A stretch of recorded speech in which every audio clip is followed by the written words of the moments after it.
On this episode of the John1911 Podcast, why we've been so slow, match grade 6.8 ammo, Ian McCollum finally surrenders, and the iPhone in the toilet trick. Okay, good afternoon, everybody. This is episode 318 of the John1911 Podcast, and this is going to be a solo episode. Today is Friday, September, checking the watch, 22nd at a little 5 after 2 p.m. So while I'm recording this, most of you are probably at work. But I'm at work too. You will probably notice that the audio for this podcast is going to sound a little different. I don't know what it sounds like, and I'm hoping it isn't terrible because I'm not going to record it. And no matter, I guess unless it's horrendous, unless it screeches like the F-35 guy, I'm going to have to publish it because I need to give you folks an update as to kind of where things are at and what's going on. First of all, I want to apologize to all of the folks who have sent me private messages and emails that I have not responded to yet. There's a couple reasons for that I'll get into, but I'm not ignoring your emails any more than I guess I, in reality, am ignoring your emails. I'm trying not to ignore your emails. I will get back to you in due time. We are working on a lot of projects around the John1911 Armory, and it has played complete havoc and hell with not only internal operations, but even the content production schedule and my ability to respond, regularly to the listener. So I want to stay up front. Before I get into what's going on, I want to apologize, and this will not last forever. But let's get into it. How to get into it. Well, I'll give you the short version and the long version. The short version is we are, after some time, expanding our facilities at the John1911 range. I am recording this podcast sitting in my truck in the middle of what I call the front field. The front field is property that you never really see because it's in the front, so it's up by the road. And we are going to finally be putting in a barn to store, the range equipment, but we are also going to put in we're going to be putting in what I would call living quarters or habitable quarters. So I guess maybe on the internet, the cool kids on HGTV might call this a barn dominium. I would not go that far, but we are building a barn. A fairly large barn. I mean, by modern standards, not like a giant Nebraska, barn that, you could put, combines in, but, a fairly large barn. And the barn will have, it's going to have electric, it's going to have water, it's going to have sewer, it's going to have HVAC, and it's even going to have fiber optic internet. So, and a, foundation and all that kind of stuff. So it's a lot of work, and there's a lot going on, and we've got contractors that we're coordinating with, trying to get a bunch of stuff done, and that has taken up quite a bit of my time. And also what has happened, because since I'm working remotely like I am right now, that has really limited or severely limited my ability to communicate in bulk, remotely, because it's eating up all my bandwidth. And not that, I'm not that concerned about bandwidth, but, if I'm pushing videos or content, it's like just a few videos just destroys things. And I know there's unlimited, we'll get unlimited bandwidth. Well, we don't really operate like that because we use a fair amount of bandwidth as a going concern, and all those unlimited accounts, they just throttle the account. So, but I can't be pushing, a terabyte worth of data, off of my phone and an iPad, working at the John1911 range. So that's, of course, why, I've been somewhat limited in being able to communicate and do things, because I have to husband resources and, to keep the stuff that, pays the bills functioning. Speaking of that, what has functionally happened the last 10 days is the shooting schedule at the John1911 range is almost completely stopped. And that is playing havoc with the with the content publishing schedule, which I am sure many of you have noticed that has dropped off, significantly. So we're going to be making some changes to, kind of address that somewhat. And the plan I have right now is we're going to have to, the only thing I've got coming up that has to happen out here is we do have someone who has a very important, I'm going to mumble into a microphone. There are a few things that still have to happen around here shooting wise that are very important to various people. So those are, non-negotiable. Those have to happen. And so if, we run in a situation where, there's contractors and there's shooters here at the same time, well, they're just going to have to get along or figure it out. So, but, the contractors obviously realize there's a gun range here. Some of these contractors, what would I call the contractor? One of them, I'm going to call him Cletus, because that's actually what they call him. So Cletus was involved in building the rifle range initially. God, was it 5, 6, 7 years ago? So Cletus obviously knows what's going on around here. So anyway, yeah. So it's been pretty busy, but we can't.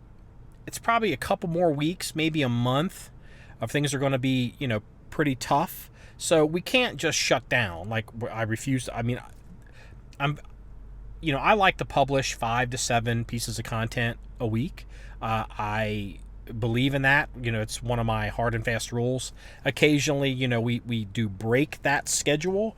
Maybe if somebody's ill, or something, but we're going to go back to that. So the best thing that I can figure to do right now is a lot of the organized training is going to be put on the back burner, because it's difficult to coordinate, other people, coordinate schedules, maybe people with camera people or whatnot. So my backup default plan, I just came up with it. It's so magically genius. You're going to be just so impressed. We're just going to do content for the next couple weeks, kind of like what everybody else does, just kind of like plinking. Our company motto is shooting guns and having fun. So, if I just need to pull out a gun and just, shoot with it a little bit as an excuse to shoot, as opposed to performance-based shooting that is really our focus, that might just have to be what it is. For example, today, I was thinking I might just grab the Sharps rifle and some 45-70 ammo and just do some more shooting with that. Because one, it's a follow-on. I was shooting the Sharps earlier in the year, but also additionally, it's a fun gun, and I'd like to have a reason to shoot it. And when you look at the armory, the reference collection of all the guns in the armory, there are a lot of guns I've never shot, and definitely guns I've barely shot. Most of the guns have either never been shot or barely shot. And so maybe it's just a good time, this is a sign from God to have a little fun. Things are hard. I'm intentionally making them hard by doing what I'm doing. But this is an opportunity to maybe have some guilty pleasure and some fun, just shooting guns and having fun, and not have to worry so much about, performance or training or things like that. So, a little bit more into the background about what's going on and why I'm doing what I'm doing, because there's a little bit more to it. So we're expanding facilities here at the John1911 range, and I'm making some significant structural changes to the John1911 business. We've been hinting around at this for a while. I can go ahead and say it here. We've even proceeded to start buying up estates of firearms, and so that's getting loaded into the armory, which is taking up more and more room with the intention of selling them. We don't have a license yet to sell anything, but some of the changes I'm going to be making, that's all going to get pushed back. And, it's probably one of those things, blessed by the Lord.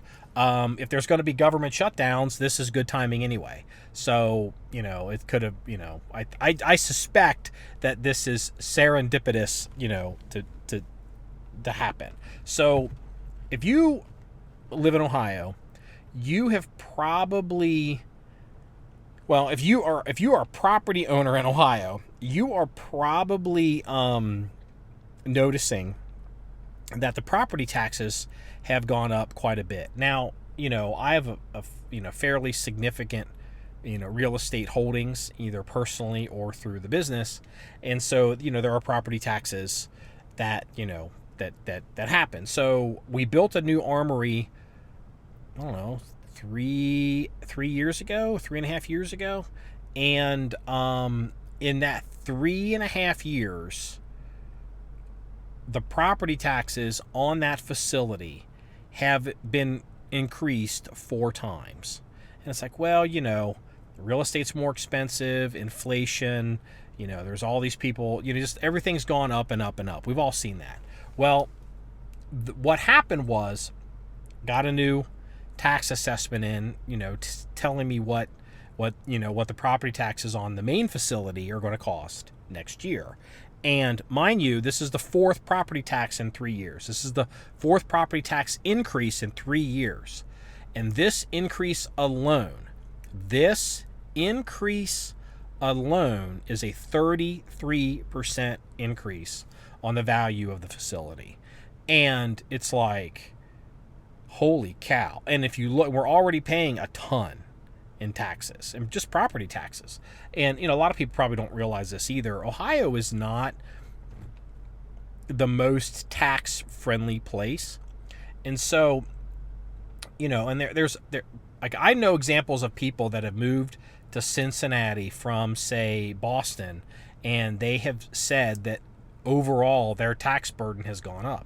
It's also why, I can't prove it, but it's also why, say, maybe in certain places in Florida, like Naples, you will, if you're from the Cincinnati area or your general tri-state Ohio region, you'll see a lot of Ohio people that will move to Florida, because as people get older, they're more successful, or they're retired, or taxes become more and more and more of an issue in the state of Ohio. Those people, it's not just the snow and not just the temperature that drives people south, Governor DeWine.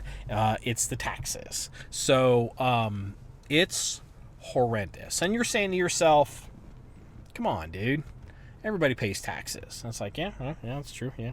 I mean, I get it. I'm not. Everybody's tightening their belt, and a lot of stuff's being inflated. So I'm not going to specifically tell you what the tax burden is just on the one facility. It's not counting all this other stuff. The one facility, I could almost buy a new Massey Ferguson tractor, a replacement used Massey Ferguson tractor, every year.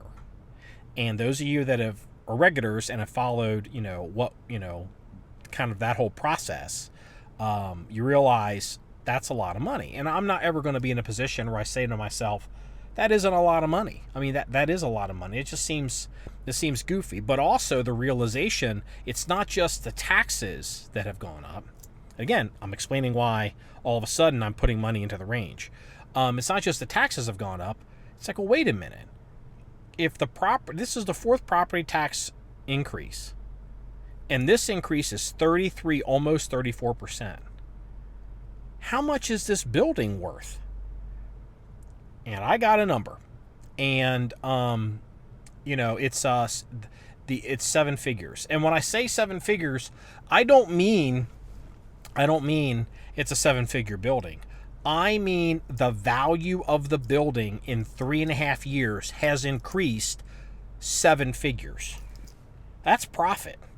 And it's like, holy smokes. I could keep paying tractor money every year, or maybe I start making some changes and use this as an opportunity to make some stuff more convenient. At the John1911 range, we are, it's pretty remote because we shoot the shit out of this place. And there's no facilities out here. And I mean, I could just, not that I could, but I am. I could put overnight facilities, content creation, storage for all the equipment, increase the security, high-speed fiber optic internet. I mean, we could do quite a bit. I mean, I'm not saying that we're going to turn this into a public facility. I'm certainly not saying that. But it's like, I mean, it's this sound. I don't. This is popping into my head, and I shouldn't say it like this. And not that I mean it, but it's kind of like it's free money. It's like I can start converting if I sell that facility and start making significant changes, and just pay cash for stuff, and bank the rest for other business opportunities, endeavors that we're involved in. So how long have I been planning on making this change? Obviously, I've been dicking around with a barn and facilities, cold storage barn, or maybe some stuff, at the John1911 range for obviously a year. We've had the tractor a year, but getting to the point where it's like now it's full facilities, full utilities, life support, internet access, and all of that. This has just happened in about the past 14 days.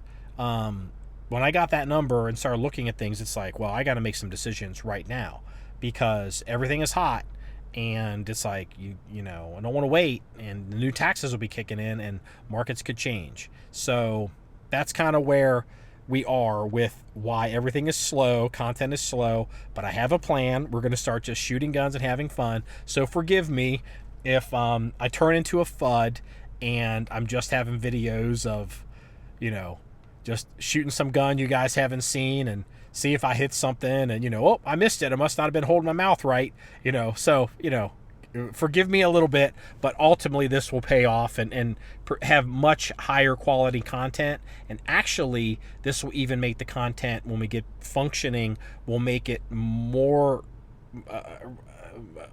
consistent and faster. Like sometimes the podcasts, they take a while because there's commute times, like driving from the range back to the armory, or if I gotta go home, and that takes a lot of time. And if I could roll some time into just camping out at the range and doing what we need to do, filming, editing, recording, do remote stuff, get stuff kicked out, I mean, it's really going to make a huge difference to John1911. So great change is great opportunity. Well, since it's just me solo, we definitely get to do a lot more industry news and not, John1911 industry news. I saw this, nobody really picked up on it, but I thought it was worth mentioning, and so not only did I save it, I actually wrote some of the numbers down because I thought it would just be interesting to let me bring it up here, to our listeners. So the U.S. Army Marksmanship Unit, USAMU, this is an example of time definitely marching on with the, I guess we would call it the it was the XM5 rifle. Now and then the XM7. Now I guess it's the M7. It's the 6.8 caliber, 6.8x51, 277 Fury assault rifle, right? Or assault rifle. That the Department of Defense is looking to adopt. The AMU has put out a RFP. I mean, I try not to do that. The Army Marksmanship Unit has put out a request for proposal solicited a request from vendors asking them to develop match grade 6.8 ammo. Now, why does the AMU want to do that? Because obviously the AMU is going to take the lead with the combat arms units on training and manual of arms and standards for these new service rifles, and they're going to be competing with them. So here are some of the data that I was able to glean from the solicitation, and I thought it was worth sharing here. So the first category is they're wanting a 135 to 150 grain hybrid bullet and a 135 grain Sierra Match King bullet, and they've also listed 140 grain classic hybrid hunter round made by Berger. So I thought that was interesting. They have also put boundary conditions on the ammo if, say, somebody wants to come up with their own just random match grade, because everyone's trying to figure out what works and what doesn't. But their boundary conditions are they do not want any match grade ammo solicitations heavier than 150 grains. They are definitely doing the ammo also has to be hybrid cased, so it's not pud loads, which interesting, call it a pud load. Not just the brass. They want to do the full. You pay the ticket, you get the full ride.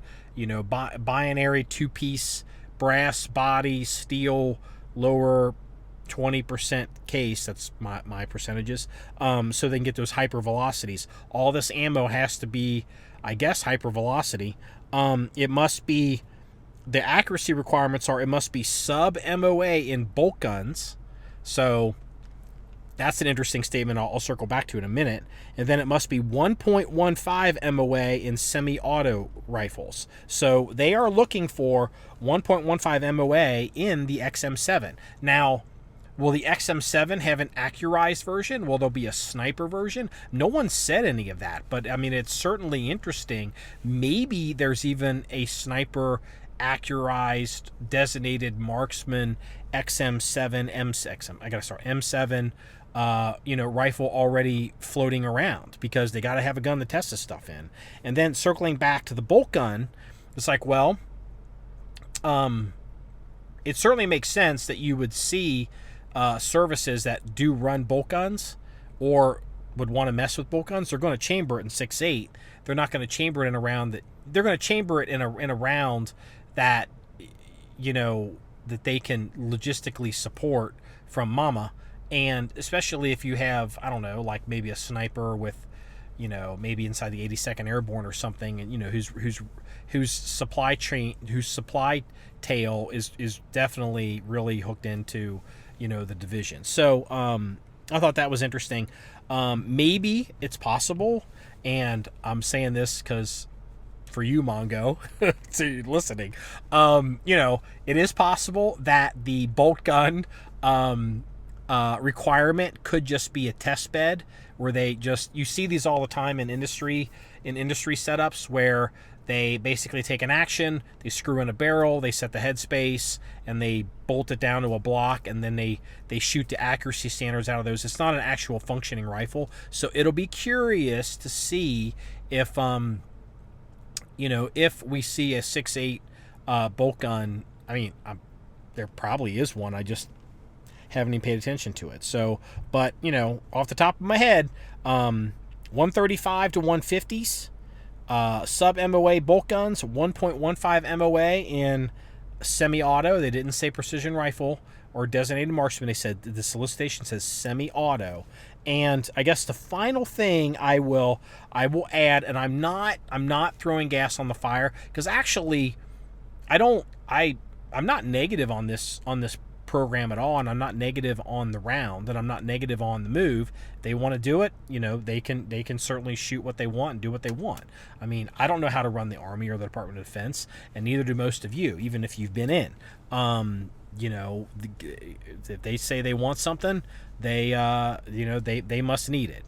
But with that being said, don't forget that the standard 7.62 by 51 ball ammo back in the day was 149 grain, 150 grain, 30 caliber rounds. So they're dancing around. Low is 135s and up to 150. I don't know, thought it was an interesting coincidence for the gun nerds out there. In other interesting news in the industry, I thought this was worth mentioning, definitely for the cloners. It looks like Knight's Armament has picked up a contract. I'm sure many of you have already heard this, but I wanted to cover it here. So let's see here. If you don't know, Knight's Armament makes Reed Knight, his company, not Reed Knight. Isn't that the son? I apologize. Who's old man Knight? I apologize. So anyway, they're down in is it Titusville, Florida? Off the top of my head, they have won a contract with the UK Ministry of Defence. Here is an article. I guess I'll go into it. It's an AR-15. The United Kingdom has selected Knight's Armament Company, Company's KS-1 as the individual weapon for the Ranger Battalions and the Royal Marine Commandos. The requirement for the new rifle was issued back in August of 2021. It is now September of 2023, so it took them 2 years. The UK's Project Hunter was launched to select an alternative individual weapon, service rifle, to replace the SA-80 L85 series bullpup and the Colt Canada AR-15 L119s in service with the Ranger and Royal Marine Commandos. Apparently, I can't hold my mouth right out here at the range. The Knight's KS-1 has been selected as the L43A1. So L403A1 is, I guess they're not NSN. I don't know what they whatever they call their designation for for the United Kingdom. Beating off a reported competition from H&K, Sig Sauer, Daniel Fence, and Glock. Yes, Glock does have a rifle. It's why Glock develops a rifle, and why, because they would want to bid, not only because when Glock solicits for contracts, if all they have is handguns, they can't be competitive. Or if they can come and do a handgun and a rifle, that's why Glock basically knocked off an AR-15, because they wanted to be competitive on contracts. Because a lot of times it's a two-tiered contract. Let's see here. They are chambered in 5.56. They will be procured via UK-based company Edgar Brothers, and the $110 million contract will see 10,000 new rifles delivered over the next decade. 10 years for 10,000 rifles. It's a lot smaller military. An initial $15 million order for 1,620 of the rifle systems has been placed, with the British Army fielding them, with the Army Special Operations Brigade, with the brigade expected to receive the first rifles by the end of 2023. I know there are videos of various specialized units in the Ministry of Defence in the UK with these guns. I don't know if it was a T&E team or, like a shakedown team, like maybe something that, like we would have, guys down at, Fort Benning who are testing guns. Maybe, I don't know if it was that or if they're actual deployed units. I would suspect it's the former. The Royal Marine Strike Companies and the Surveillance and Reconnaissance Squadron will also be among the first to receive the L43A1. So if you're looking to clone this gun, L43A1, I'm looking at a picture of it. It is an AR-15. It's tan. It does have the one I'm looking at does have, it's an LPVO. It has looks like an aim point acro mounted on top of the LPVO, and it's M-lock handguard, and it even has a suppressor as part of the solicitation. It's not integral. It's not an integrally suppressed gun, but I believe it comes with, it's Knights makes suppressors, and it's a flow-through. I'm sure it's a flow-through. Let's see here. Anything else worth mentioning? Oh, here we go. Magnified, okay, but also for the cloners, it also includes a magnified optic from Vortex, an aim-point acro P2 red dot, and the Knight's QDC/MCQ-PRT suppressor. So, quick detach. I don't know what MCQ is. PRT would be, I don't know, something I'm thinking that has something to flow through. Prime contract for the Project Edgar Brothers are responsible for sourcing and assembly of the AIW's accessories. So apparently Aimpoint and Vortex are also also, I guess, in the running. You know what? And I guess I got to say this, I have to call myself on my own bullshit. I am one of these people when it comes to optics. I'm not an optics nerd. So what I do is I overcompensate for my lack of understanding and nuance with optics, and I just buy the most expensive optics I can. And so, I just got to be real. Vortex is a brand that I have avoided like the plague, because it's not Schmidt & Bender, it's not Zeiss, it's not hinge stolt. It's, not all kinds. I mean, like my bottom optic that I would even consider, and I wouldn't really necessarily want to do it, would probably be Leupold.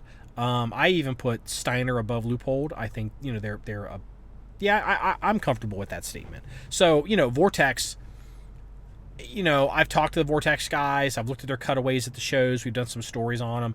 But I'm not a guy that, swaps optics on guns. I buy an optic for a rifle, precision rifle, or anything, and it pretty much, I keep it forever. So with that being said, I have to acknowledge that I don't claim to understand exactly how Vortex works. With some of their stuff maybe made in China, some of their stuff maybe made in the U.S. It's not entirely clear to me. But it looks like Vortex is getting contracts. That's got to count for something. So, maybe I should look and see more whatever this Vortex optic is, LPVO, and anything else in the article worth mentioning. So here's an interesting statistic. This is from Overt Defense. While the British military have used air pattern rifles since the 1960s in various roles, Project Hunter and the Alternative Individual Weapons AIW program represents a major procurement, and it remains to be seen how it will influence Project Greyburn. Project Greyburn is the effort to select a replacement for more than 150,000 SA-80s to begin in 2025. Everybody knows the SA-80 is done, that H&K had to come in and fix those guns. And, as a person that runs a reference collection, maybe one day, maybe they'll cut them up, because they'll never bring them in. I don't think we could, but maybe they'd cut them up and we could bring parts kits into the U.S. and, people could build SA-80 guns. Because, while I'm not a bullpup fanboy, I certainly think they're interesting and are worth having because they're so unique. And I'd pay a shiny penny for an SA-80 kit that I could make into a functioning gun. Okay, further industry news that kind of hits closer to home, kinda. And I'm gonna try not to make this sound like an I told you so conversation. But there's no way to avoid it completely. But I'm not being petty about it. I just thought it was really interesting. And it kind of, helps validate some of the decisions I made a long time ago, because a lot of people disagreed with my position. And, let me explain. So, Ian McCollum from Forgotten Weapons has launched a new endeavor. And it's called The History of Weapons in War.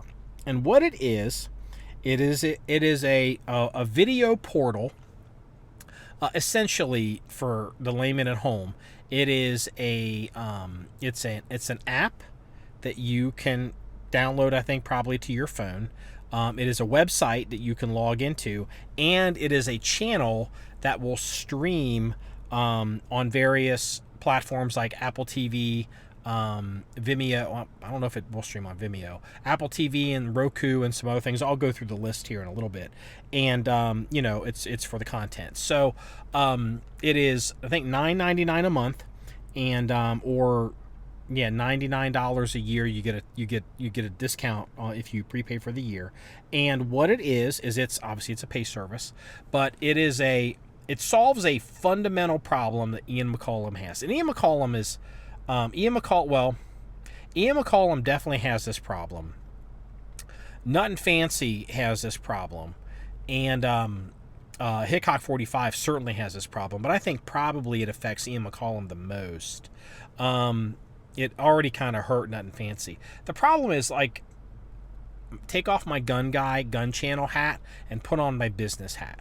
So, and I hope Ian McCollum doesn't. If he hears this, I hope he's not offended, because I'm not trying to be. I'm trying to illustrate to our listeners. So you got to understand that Ian McCollum is a business, okay? Forgotten Weapons is a business. And what has happened is his business, Ian McCollum does not want to have to go and cook French fries at McDonald's in the future, okay? He has taken his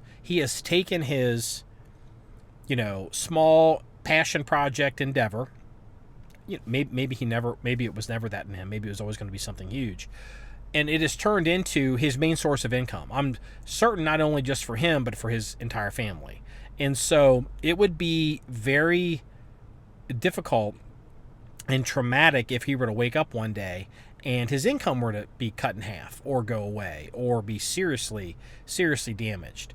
And, and he has this problem with YouTube, and he definitely has this problem with Patreon. And this problem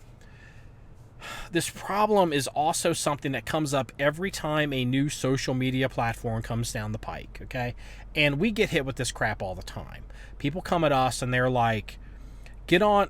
I mean, look, whatever I say right now is going to bother somebody because because it's it's the social media platform that's top of mind. But the reality is most of y'all have forgotten about the last 3 or 4 of these endeavors that never went anywhere. It wasn't worth the effort. So like right now, let's get on Rumble. Okay. Get on Rumble. Rumble is no censorship. And, okay. I don't know if Rumble gets the traffic that, it could get. I don't know how it works. I don't even know if you even create an account on Rumble. I've kind of given up on all that kind of stuff. But there was MeWe. There was it Parler for a hot minute? Now everyone's back on Twitter. And then I remember there was one video app that was only available, or some kind of social media app that was available. People were like all hot for it for like maybe a month. And then it turned out that it was, I don't know, owned by Saudi Arabians and programmed by Russians. And like everyone's like, I'm going to get the fuck off of here. And so, it doesn't matter what it is, whether it's Rumble or whether it's YouTube or whether it's Twitter or any of these things, you are vulnerable to the whims of other people. And so and also I hate to say this, but all these there's always going to be one guy in the comments who's going to say that I'm full of shit. And there's always the one guy, okay, who's going to not do what I'm about to describe. But the reality is, if you open up a Rumble account or whatever, Shazbot 1, Shazbot 2, and Shazbot 3, whatever social media platform du jour of the day, all you guys still are on YouTube because YouTube is where everybody's at. There's a critical mass with YouTube. And so what ends up happening is you're increasing your workloads and you're not reaching new people. And sometimes, and this is where you get into the no censorship issues, sometimes you end up in a situation where there's so little control or so little oversight or even like adults in the room at some of these places that they do start doing stuff.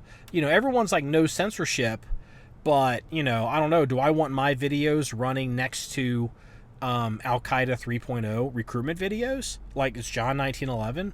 It's like, do I really want that? Like, I really don't. So, because the reality is, as you become more professional, your goals and your policies and your public persona, you want to have more control over it because you don't want people speaking for you or inferring things about you. You want to ultimately be the master of your own universe. And so, with that being said, some years ago, I communicated with Ian McCollum, and I was super curious. And I had asked him. I said, why are you not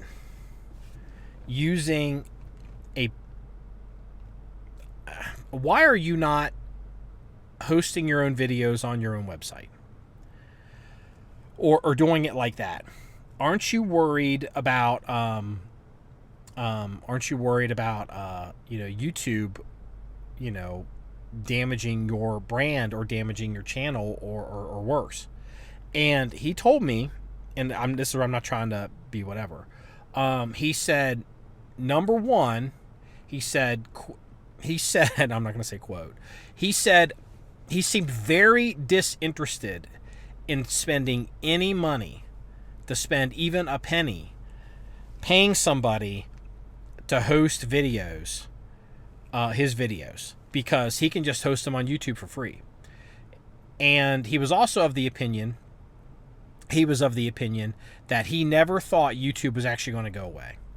And then there was an alternative site, which I won't mention, that I think is still around. It's changed hands, but I'm not going to mention it. And he was like, well, I can't remember exactly. He wasn't that impressed with how that was working, but he was basically like, I'm not going to pay money to host videos, and YouTube's never going to go away. Because what he was doing was, I remember, and this is the important thing. Like, it's fine to have a YouTube channel, okay? It's fine to have a social media presence. You delete me on Rumble, you catch me on YouTube or Parler or whatever.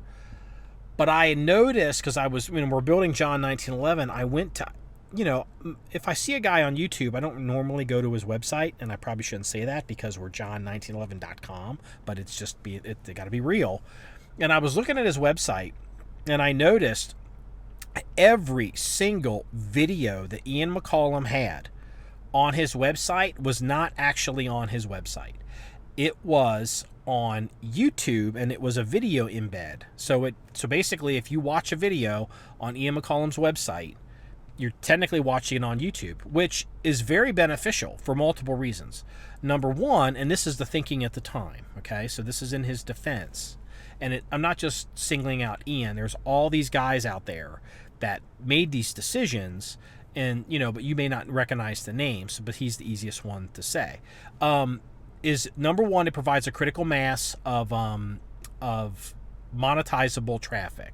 And so he doesn't have to try to double monetize. He doesn't have to try to convince people on a small level to put, content, advertising, video embeds, video commercials, or advertising in his videos, which is difficult to do. As a separate sales thing. He can just run everything on YouTube. And then also, because he's so big on YouTube, he gets top tier money, top tier traffic, and any traffic that just bumps into that and increases it, it's almost like it's an exponential value added proposition. Well, here's the problem I saw with that. And this YouTube censorship is not new. Everybody was screaming about Facebook blowing everybody's shit up in 2015. And I think it was the great demonetization or whatever happened, or the great whatever, the engagement or something happened in, it's about 2015 is about when it really happened, 14 and 15. And, it's not like everybody was like, well, I'll just use YouTube, screw Facebook. Everyone knew, YouTube was bad back then too. But here's the problem that guys like Ian McCollum have. And I wasn't going to be in this situation. And I didn't give a shit. I didn't give a shit how much it cost. I was not, under any circumstances, going to give some bullshit company that I can't even get somebody on the phone the ability to damage my website. And what do you mean, damage your website? Well, okay, if Ian McCollum has a video, and it's a popular video, like it's a machine gun video, and he has a video hosted on YouTube, and it's shooting this machine gun, it's like the video of, it's like the best video of this machine gun because it's rare. He does the full breakdown and he talks about it, then he shoots it, and it's incredible. And it's like, this is the gold standard video of this rare gun that most people never get a chance to see. And YouTube deletes that video off of YouTube. Well, guess what happens? That video now disappears off his website, and it shows up as a broken link. And it's gone. And so not only is it gone off of YouTube, you can't Google and find it, and YouTube has damaged his website. And what I mean by that is, okay, so Ian McCollum has a video from 5 years ago of this machine gun that it's the video. And now he has to go back and somehow figure out, now I have to fix this post, this content that he created many years ago. He now has to go back and address that. What I did not want to do with John 1911 is I was never, ever going to be in a situation where we had 700 videos published and then somebody out there whacks an individual thing or whacks a third of these videos, then I have to go blind for months, or I don't know how long, and spend a ton of money, but more effort, and like go back and somehow fix the back end of the website to bring all this content back. It was like, in no circumstances was I ever going to give somebody the ability to damage the website. My policy is, and everyone that creates content for us is, if it goes up on the website, it does not come down. Let me say it again. And I even warn this to people, like we get outside contributors that really don't know that well, but they seem nice and that it's really good. It's like, understand, if I don't care what it is, if it's an article, if it's a story, if it's a video, if it hits the John1911 website, don't come at me later, because it's going to be in writing. Don't come at me later and be like, hey, I got a book deal, I want you to take that down. Or, hey, I started my own deal, I want you to take that down. Or whatever the situation is, I want you to take that video down. Or like, hey, we don't like you anymore, I want you to take that video down or take that content down. John1911 is like my ass. It is one way out. Okay, shit's not coming back up. It doesn't happen that way. And so, it was just fundamentally, I made a decision with John1911. It was going to be, the fortress of survival. It was going to be the one place, like, yeah, we disappear off social media or somebody deletes something, and you, the viewer or the listener, you want to see that content, or you want to research it. Like, yeah, that guy did that video on the, John1911 did a video on that machine gun that Ian did. Let's see if I can find John's video. And like, boom, if you find it, boom, find the website, find the post, find the video right there. Never went away. No one can touch it because we spend money. And I'm saying all that to say this. Ian McCollum has started up Weapons and War TV, which is this pay service. And it is it's a smart move because he's vulnerable not only to YouTube, he is vulnerable to Patreon, like all these people are. That stuff's going to start disappearing, or they change their gun policies. Like, what was it? Like, if you put a suppressor on a gun, or you put something on a gun, you're modifying the gun. That was like some dude in India that came up with this, and like, hey, he modified a gun, he stuck something on. That's a violation of of our policy. So, and it creates all this havoc and drama for weeks and months. And yeah, sure, maybe you get it back, but the thing is, let me tell you something, as a content creator and a social media entity, is I sleep very well at night knowing every day that I wake up that the website is untouched. I can wake up and YouTube this or that. YouTube deletes my videos. Literally, I won't replace a single video. I'll just we'll start a new channel, John1911 Chapter 2, and whatever video we have in the, if I have to publish my FUD videos, that's what's going to go up. And then, just from that day forward on, because all the old stuff is still available on the website. Why is that? Well, why would you not put your old videos up? Because the goal of John1911 has never been to reach a bunch of people on YouTube. The goal of John1911 has been to pull people off of YouTube and get them onto the website. And it looks like Ian McCollum has finally learned that lesson through very painful, hard way. And the ultimate irony and of ironies here. And this, I'm not doing this to be that guy, but the technology he's using for this app and for this website and is for his pay service is the exact same technology that we've been using for years. I mean, I could literally do this. I could probably do this in a month. I could probably have this turned on in a month, because all the content's already there. It's already loaded. It's already tagged and curated, and it's all done. So I just thought that was very interesting. Is there enough room? Is there enough room in this world when everybody's coming at everybody for a bite, for $10? It's like $10 for this, $10 for that. It's a $10 for this app, $10 a year or $10 a month for this piece of software.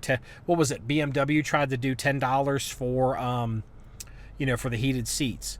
And so it's going to be interesting to watch, because Ian McCollum has, last I checked, because I made a point to notice it the last video I watched. Well over 2 million YouTube subscribers, 2.6 maybe, whatever it was. And he's not going to get 2.6 million or 2.5 million people to buy, $10 a month for his app. I don't know, but if he gets even like 1% or a certain percentage, that's the argument he's going to make. He obviously wants way more than that, but it's also I'm super curious, and I would never ask him this publicly. I don't know Ian McCollum, but I would be super curious off the record to ask him publicly if he sees his monetary situation with Forgotten Weapons and with his business and how that all works, if he sees that increasing or decreasing. Because I've also noticed he's been doing some different things with these giveaway companies that are obviously it's some kind of advertised relationship. I don't know anything about it. I don't know. We don't get approached for that. He's way above us. But I am a businessman, and I'm super curious to see if does he see a path forward for more growth, or is he fighting for survival? And I would love to know the answer to that question in the deepest recesses of his mind. And I wouldn't put it on pod. But while we're on it, the history of weapons of war. It is available on. Bear with me for 1 second. It is available on. Oh, come on. I'm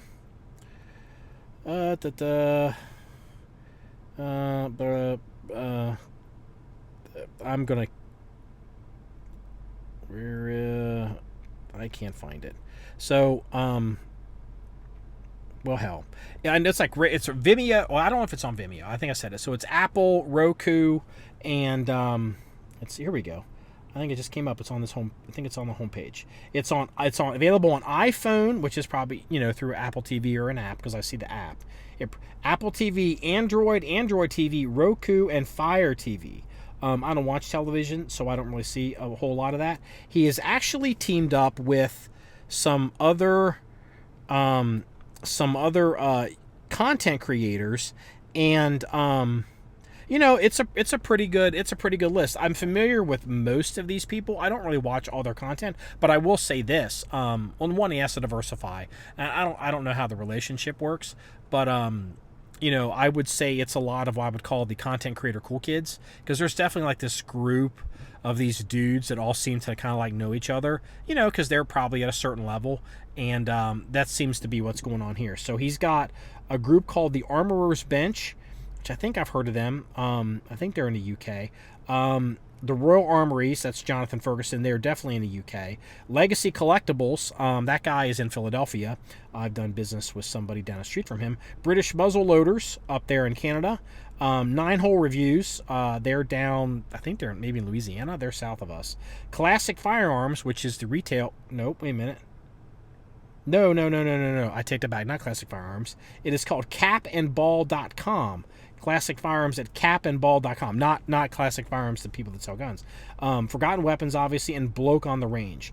Those are the 1, 2, 3, 4, 5, 6, 7, 8 vendors. I will tell you that I did hear that and everyone's asking, why isn't C&R Arsenal on this?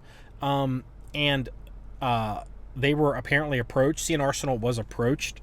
But I've heard different things. Again, I don't know the C&R Arsenal people either. That they were approached, obviously, by Ian McCollum, because it would make sense, because they're all friends, they're cool kids, and it's about the same quality of content, very high level content. And C&R Arsenal turned it down. I don't think there was any bad feelings there. I honestly have no idea. But apparently C&R Arsenal turned it down, and it goes back to the same problem that I mentioned when talking about YouTube versus all these other people. And it's about reaching new people and getting those people to come to whatever has made your core content home base. For John1911, it's really our website. we publish, we do whatever, but you can always find even the audios. You can find the audio on our website, even if we're taken off of Apple or whatever. So, it looks like if you look at it objectively, See an Arsenal is really crippled on YouTube if you listen to them talk, and they're very dependent on Patreon. And like if Patreon were to do something to damage their relationship, let's say they have a no gun policy or no firing guns or whatever, and it could happen any day.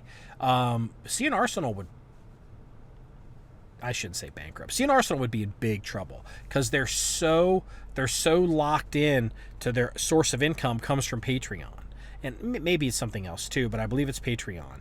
And then on YouTube, there's nobody in this app, just like on Rumble.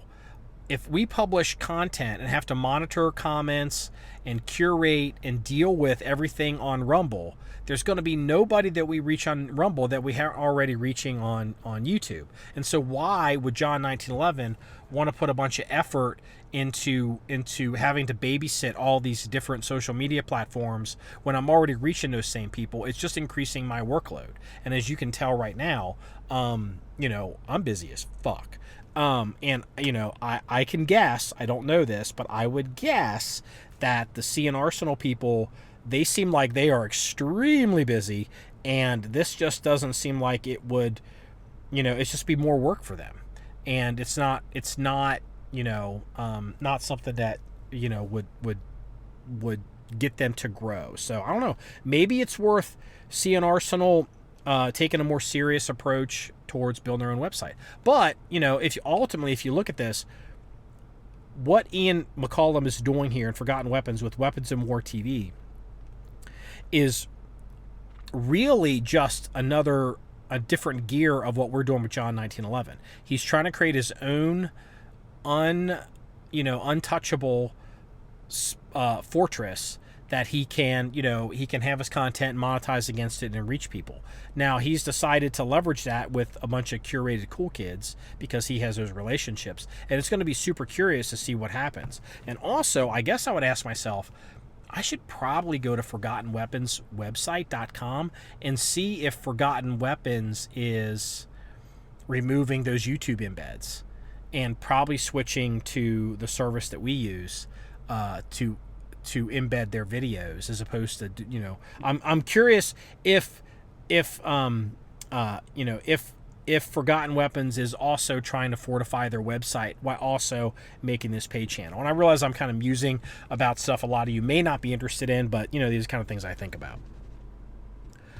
This has been going on for a while. According to the iPad, this has been going on for 57 minutes, and I told myself I wasn't going to do a long podcast because it's in the truck and the audio could be all goofy, and this may never even get published. So, but Laquitius over here just can't shut up.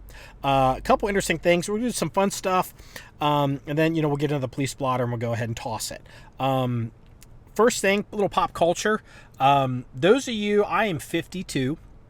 Those of you of a certain age will remember a guy named Bob Ross, and Bob Ross was the guy who. How would I describe Bob Ross to all the younger generation? Bob Ross had the best white guy afro I think it ever existed. Like, I'm not kidding. Like, this guy, he was white. I think he was white. TVs weren't HD back then. I'm pretty sure he was white, and he had this afro. I'm talking like Jackson 5. I'm talking Harlem Globetrotters 1975 afro. And big, like out over his shoulders. And he kind of was this hippie guy, and I can't do his voice. It'd sound like some kind of weird transvestite if I tried to do his voice. But anyway, he was this really cool. He was a cool cat, and it wasn't really my thing, but I certainly was aware of who he was, especially if I didn't go to school and I was homesick and Bob Ross was on after the cartoons because there was nothing else to watch. And he used to paint live on television, and he would he would paint an entire painting while you watched him. It would start as a canvas, and he would, do things, and he would say, we'll put a little tree over here, oh, happy little tree. We'll put some birds and some grass. And it was unbelievable. And he made it look so easy. And, you know, Bob Ross set a booby trap for me because later in life, in high school, we had to take art class. And there was going to be some big art expo or exhibition or whatever it was. And you had to take this class. And, you know, I like to draw, but, you know, I mean, I wasn't going to go to art school. And I was like, I got to do something. And so I came up, I was like, I saw Bob Ross, and I was like, I'll just paint, I'll just do a Bob Ross painting. And I wish actually I still had this, because it was so bad. It was so bad that they took it, and like it was in like the school gymnasium, and they put it over like almost behind the bleachers, because I think they probably couldn't not exhibit it because they had to exhibit everything. But, you know, there were people that were like really talented. You know, my ugly ass Bob Ross painting was over there like by the bleachers, and like I wouldn't have cared. I mean, I just thought it'd be. I remember painting it and being like, man, that shit would be easier. So that's my Bob Ross story. And the reason I'm telling you that is Bob Ross passed away. I don't know, probably a few years ago. Maybe I don't know when he passed away, but it's been a little minute. So his first painting, I think he was on PBS. He was on public broadcasting, I think, of some kind. And his first painting he ever did.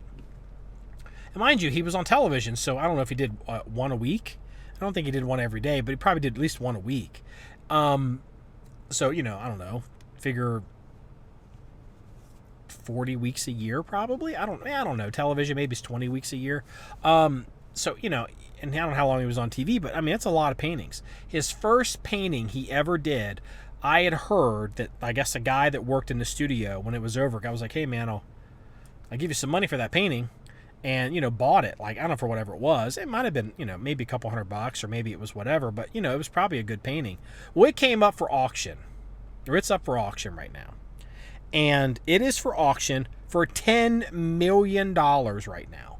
And it's like, holy cow. Like, it's just amazing. Again, I've learned as I've gotten older, and I definitely want to pass this lesson on to my fellow gun people and my fellow, you know, whatever people. Stuff that is made to be collectible is never collectible. Okay? Stuff that wasn't made to be collectible are the things that have chances to become collectible. So, for example, you know, the joke I gave, I think, were like I was talking about Cabot guns and the, is it Cabot? Yeah, Cabot guns and some of the crazy stuff they do.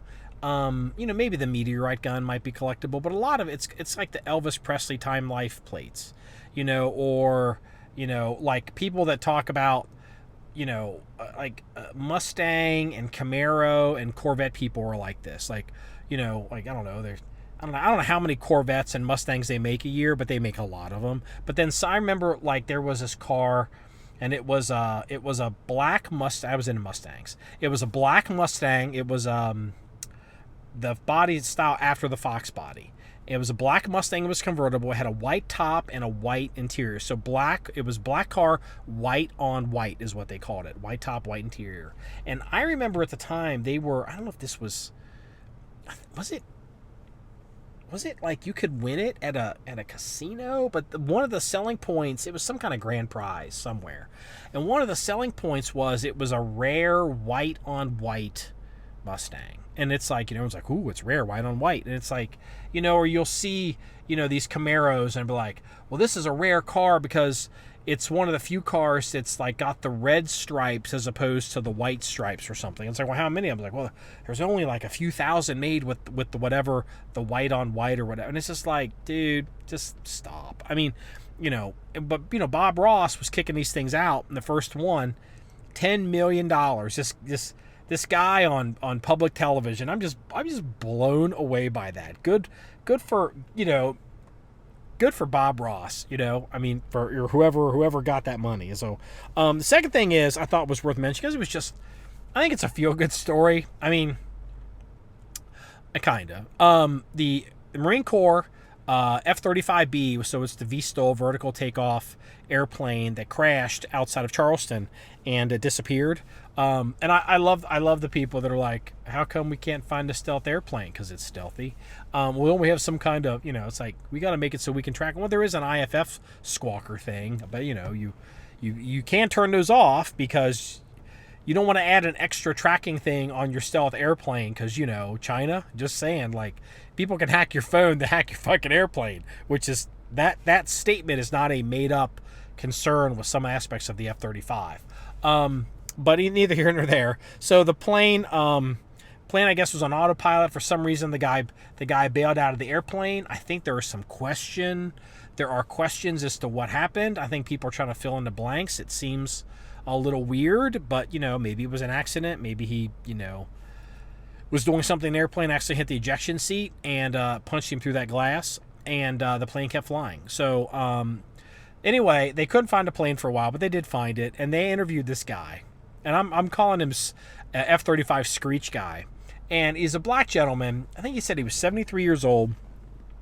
And he was, I think he was retired for 10 years. They said whatever factory he was at. And I'm not going to try to imitate him on video or on audio because it would probably bother you audibly and it would make me look like an asshole.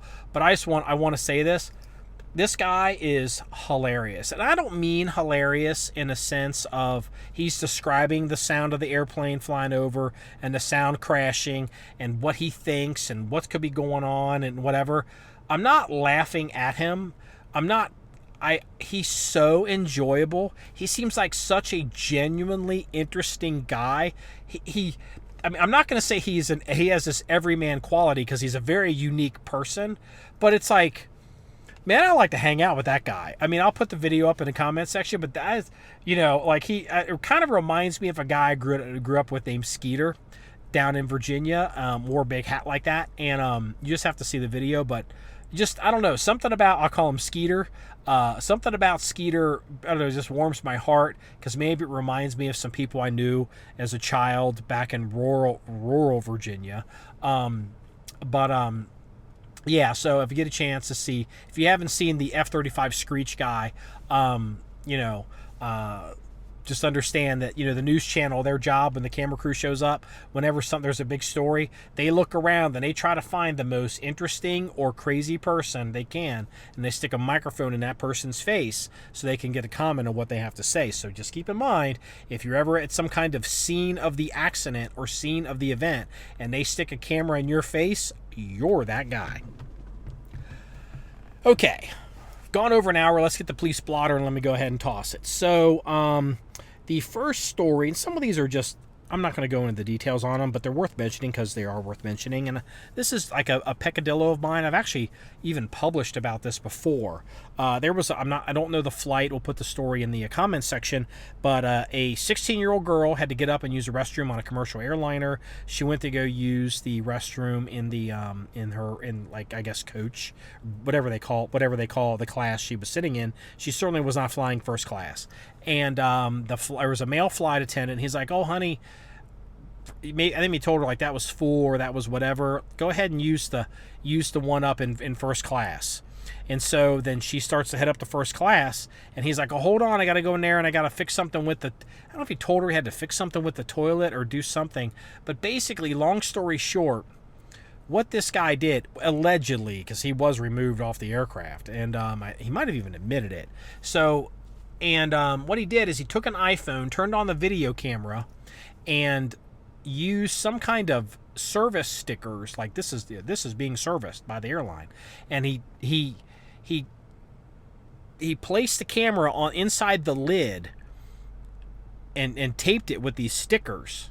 So it was covered up by these stickers, and then so when the girl would lift the lid and she drops her pants, you can obviously infer the rest. And so she's a smart girl because she saw this, or maybe she didn't see it.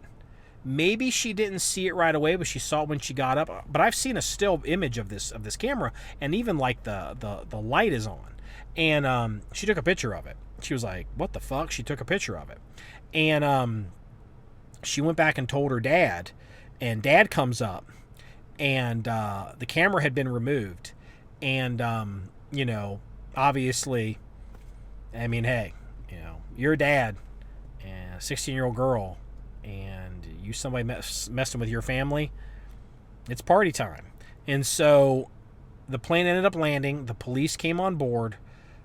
I believe the male flight attendant was removed from the aircraft, and I think they've maybe even admitted it, but they might have even found other stuff. And so, in these public restrooms, or, just keep your head on a swivel, especially with your kids. So that was interesting. The second story is out of Poland. I'm not going to go in. It's a police blotter story because the police were called. I'm telling a story because this is an example of, I guess I'm a fallen Catholic, why I'm so disillusioned with the Catholic Church. There was a priest in Poland, youngish guy, and he I guess hired a male prostitute who they were doing drugs and whatever, but I guess the male prostitute, I guess, was taking a bunch of boner pills of some kind. Maybe took too many boner pills. I'm not really sure how boner pills work, fortunately, yet in my life. He took too many boner pills and I guess suffered some kind of medical emergency, and he wanted to call for help. And the priest was like, you can't call for help, and then threw him out of the house and locked the door. And the guy called for help. The I guess the hooker, the boy toy or whatever he is. So anyway, and the police come, and it's obviously now it's a police story. And the guy is like, and the priest is denying it, and the male boner pill guy is like, yeah, we do orgies here all the time. And it's just like, yeah, I'm just gonna start calling people on their bullshit. I'm not anti-gay, but it's just like, be a priest or don't be a priest. But come on. The final thing, and this is really the most important thing, Ray Epps. And this is a landmine for me, because I think a lot of people, when they talk about Ray Epps, they're not precise with their language, and I am precise with my language. Ray Epps has been charged with some kind of misdemeanor, something that happened, around the Capitol, maybe inciting a riot. I don't know what he did, but it's some kind of misdemeanor. And I'm getting conflicting stories today that he might have already pled guilty. And so, I guess there's there are questions to be asked regarding Ray Epps, and I'm all for asking questions. But what happens is, on the internet is, and it's a police blotter story because it's a crime story. People they'll see things on the internet, people are asking questions, and then they will take those questions and they will all of a sudden transpose them into fact. And, Ray Epps was a Fed. Ray Epps was undercover. Ray Epps was this. Ray Epps was that. And you've seen all these videos. And, it's like, that's definitely interesting.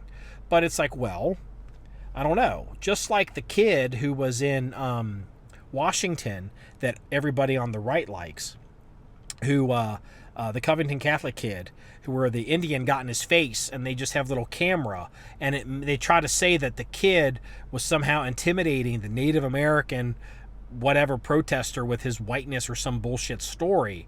But then you realize when you see other video that it's being portrayed out of context. And the thing is with Ray Epps, I have questions with Ray Epps. We all do. They're legitimate questions. But I'm not going to take those questions and I'm going to turn those into facts to drive a narrative because I want it to be true. It's like, okay, there's video of Ray Epps telling people we're going into the Capitol. We're doing this, we're doing that.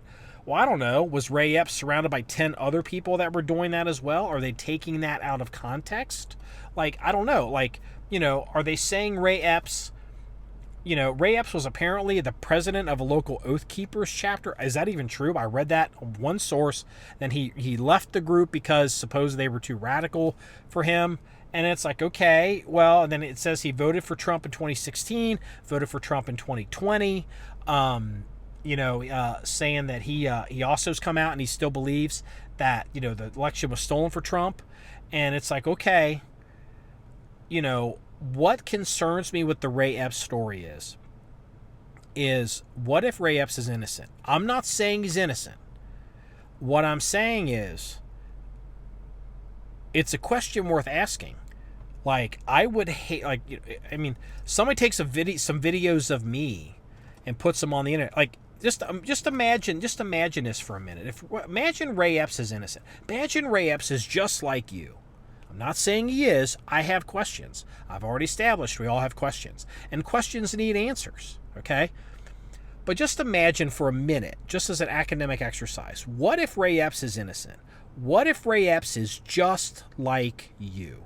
He believes what you believe, he thinks what you think, he behaves the way you behave, and he wants what you want. But now, everybody that's on your side thinks you are the enemy because it's a narrative that anonymous people on the internet are pushing. That's pretty scary. That's actually commie level stuff. I'm not defending Ray Epps. I have questions. We all have questions. But it reminds me of the commies, okay? The commies did this shit in Russia at the beginning of the revolution. All these different groups, and they're like, oh, we're going to overthrow the czar and, take down the system. And then what ended up happening is the commies started targeting other commies, and when something would go wrong, they're like, we're going to blame the kulaks. The kulaks are to blame for this not working, so we're going to go ahead and kill all the kulaks. And the kulaks are like, whoa, we're commies too. But, they killed all the kulaks. Or, I don't know, the Nazis in Germany, because it was the Nazi is it the brown shirts and the whatever shirts? I can't even remember, but like they killed, one of those groups killed the other group. And it's just like, I don't know, like when a bunch of people are getting on the internet saying a bunch of shit that they think is fact, that they don't know is fact, but they read it on the internet, I get nervous. And let me give you another example of modern history of where I think that is true, and I get scared about Ray Epps. It's everyone's familiar with rope-a-dope, right? The rope-a-dope. Muhammad Ali just got up against the ropes and let is it George Foreman? I think it was George Foreman. Basically wear himself out, beating on him while Ali just kind of kept blocking and let his opponent wear himself out. It's called the rope-a-dope strategy. And I can't help but feel, if you are conspiracy minded, I can't help but feel that the Obama people rope-a-doped a lot of folks on Obama's birth certificate. So when people started questioning Obama's birth certificate, I can't help but feel that at some point a decision was made by Barack Obama to be like, what? They're questioning my birth certificate? They're like, just let them keep questioning that. And they just went on and on and on and on, and a lot of people went farther and farther and farther and farther, okay, until it got to the point where, they basically proved that, he's an American citizen. He's born in the United States, okay? And even today there's people that say he wasn't.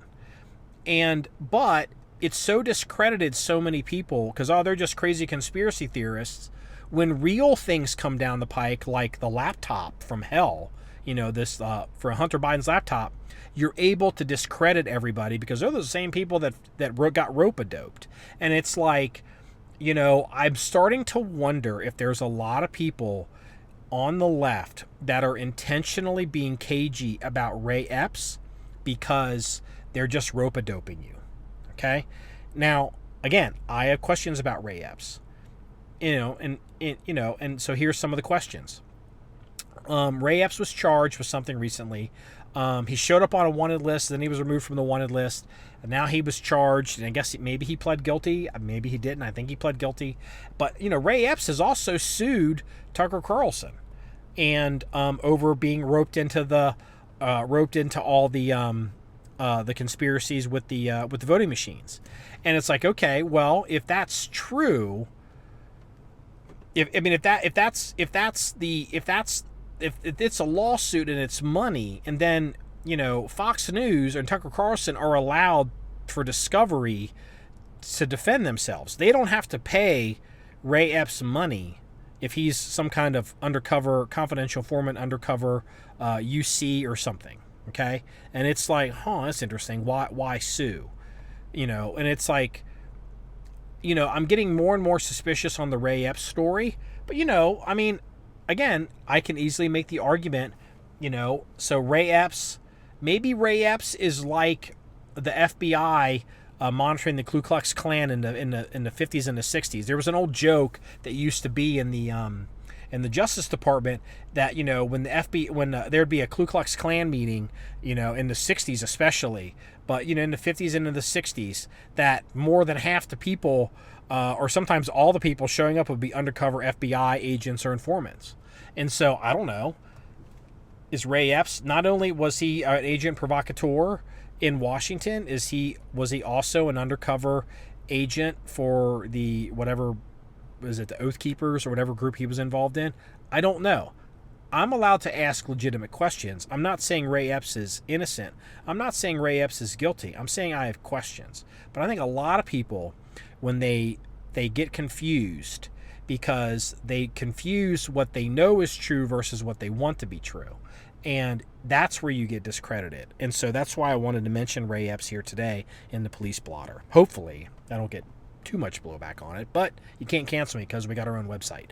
Well, this wraps up episode 318 of the John1911 Podcast. If you want to see more stories or pictures or links of anything we discuss, please go to the website at John1911.com. That's JOHN1911.com. Remember, it's all about shooting guns and having fun. Everybody, have a good day.